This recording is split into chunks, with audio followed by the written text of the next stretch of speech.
The Korean War was full of devastation and many casualties, but it was also full of opportunities, and some of them amazing opportunities, including a story of a particular man who worked on an aircraft carrier, whose ship did so much that there was a movie created after their story.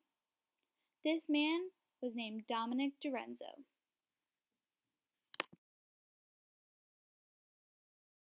I'm gonna ask you first about the actual baby aircraft carrier, just how it was. The aircraft carrier, it was about 580 feet long.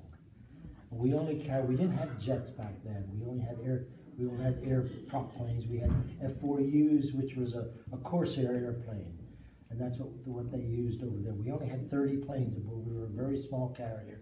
They don't even have them anymore.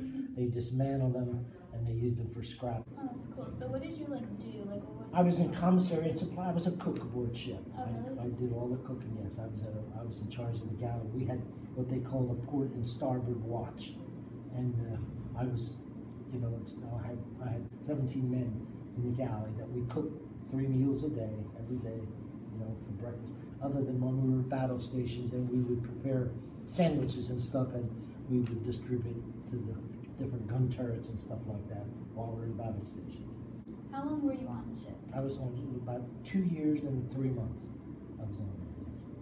Was the training for it? Did you have any training, or did you? Well, actually, I didn't go aboard that ship until 1952, and the war actually started in 1950. And I was going to be drafted, so I enlisted in the Navy. And after boot camp, I went directly overseas. I went down to the South Pacific. I was on an oiler, a small oiler, that we traveled to different small islands and refueled some ships. We also were instrumental in retrieving 29 Japanese soldiers that was left over from the Second World War on a very small island in the Marianas. It was called Anatahan. We made an effort to try to explain to them that the war was over, that we were friends with them, and they were no longer prisoners of war or whatever. And they finally started coming out of the jungle, and we got them aboard ship. Incidentally, I want to tell you, when I got out of boot camp, I got out just before Christmas, and we were all thinking we were coming home for Christmas leave. And we were at OGU, which is what they call outgoing units. And we were in this big barracks, and we didn't know, where we were going to be assigned. We all thought we were coming home for Christmas. Well, we didn't. They loaded us up on buses. They took us to a train station, and they loaded us up on a big troop train, which we didn't even know. The curtains were all down. We weren't allowed to look out the curtains. And what they were doing was bringing cars in from different parts of the country to make a long troop train that was going out to the West Coast. And then I was assigned to Guam. And of course, I went out to Guam, and I was out there for almost 2 years. And after I did 18 months in Guam, I finally got home. After 27 months, I was in the service before I ever got home. And then when I came home in 52, that's when I was assigned to the Point Cruz. That's so cool. Did the aircraft carrier, after a while, start to feel like home for you? It was home. Yes, it was. Yeah, it was. It's pretty. It gets rough sometimes. Yeah, because we had some heavy seas at some point. In addition to living on the aircraft carrier, Dominic's ship took care of an orphan from Korea. We didn't get the orphan until 1953.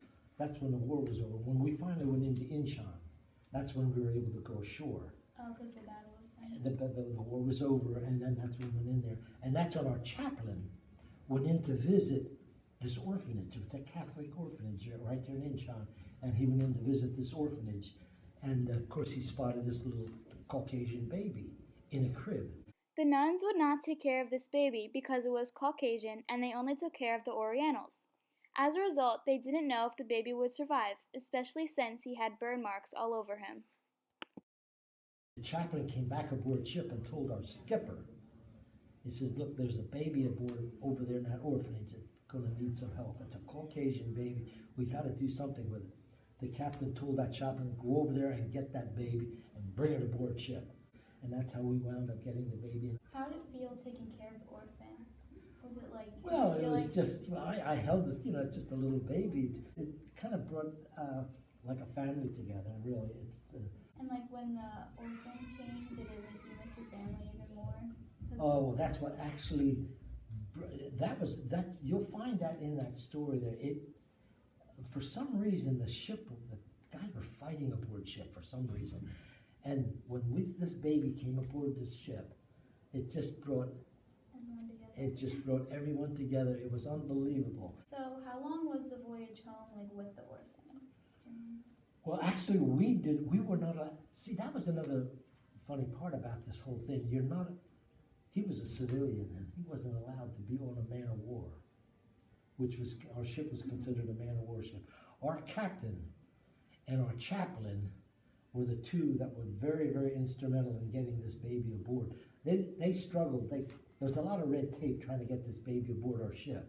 We only took care of it while we were in Japan, because we brought it back to Japan. We did bring it back to Japan, but then we couldn't keep it aboard because we go back on the line again, and we couldn't take it, up to the line. We had to keep it, ashore.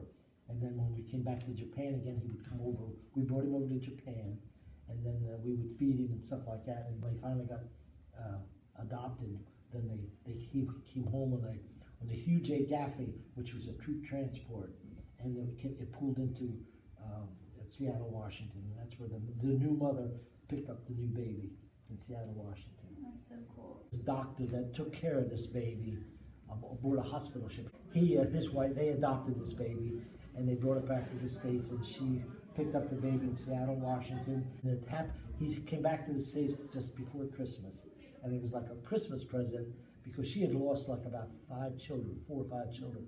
She miscarried, then couldn't have any children. Right. And they legally adopted this. Wow. I mean, 1,000 men aboard ship couldn't adopt him. Yeah. I mean, that wouldn't be feasible. Many years later, Dominic had returned to his normal life, yet he hadn't heard about the orphan. I lost track of this baby then. After I got out of the service in 1954, I came home, got discharged, and went to work in school and so forth. And I never heard anything about this baby. I didn't know whether it ever survived or not. 40 years later, in 1993, I pick up Reader's Digest and I'm reading an article, 1,000 Men and a Baby, and this child he's 64 years old now. I've gone to about a dozen reunions that I've seen the child, and he's a great guy. And we get to see this guy, and we still call him, our little baby. So was it like because you guys got so close, was it hard to like go home back? Oh, it was, yeah, it was. Well, like I said, when we go to these reunions, it's like meeting family again. It's just, it's really neat to get to see these. Here's some pictures. This is when we came back to the States. This is our carrier pulling into San Diego, California. We come back to the States. This was in 1953. We just come back from that particular tour. I did 3 tours over there. Wow. And this was an article in the Pottstown Mercury about the baby. That happened to be a picture of me when I was a lot younger than I am today. And this is an article on when the war was over, we airlifted 8,000 Indian troops into the DMZ because Syngman Rhee, president of South Korea at that time, would not allow South Korean troops or Indian troops to touch South Korean soil. Dominic also explained that this picture with his 3 friends was taken in Incheon on August 31st. This is where he met his brother, Pompeo Durenzo. This picture was published in the Birdsboro Digest, the newspaper of Dominic's hometown. I think that's it. Thank you. You're quite welcome. Dominic Durenzo, a man who experienced it all.